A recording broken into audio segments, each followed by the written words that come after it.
When the electricity is off in Kyiv, you can usually tell by the sound of the generators that numerous cafes and restaurants have invested in, along with other businesses, to be able to keep running when the power is off. Last week, the scheduled rolling power cuts were about 2 hours per day. This week, or at least today, it's 6 to 8 hours apparently.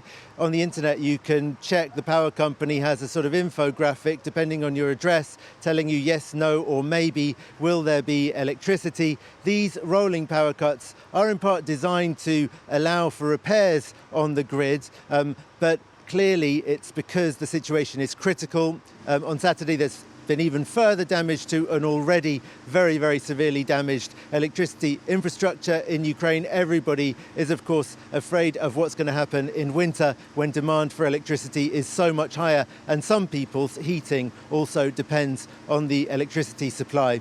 Meanwhile, Russia's offensive in Donbass seems to be gathering pace to a degree, particularly in the area of the town of Pokrovsk. There are two towns that are in Russia's sights that are Ukrainian-held towns in Donetsk region, Pokrovsk and Konstantinivka. It looks as though the Russians at the moment are trying their best to advance towards the road that links the two. A few weeks ago, they took the large village of Ocheretine. There are now reports that they've gone further and taken a village called Novoalexeyevka, though the Ukrainian General Staff is denying this and saying that fighting is still going on there. At the same time, the Russians have finally broken past what was the front line ever since 2014 in one more place, taken the village of Shumi that's on the way to the town of Toretsk. So it looks like Toretsk should also be added to the list of Ukrainian-held towns in Donetsk region that are under pretty immediate threat. But although the Russians are advancing very steadily with gains almost every day, they're still advancing pretty slowly.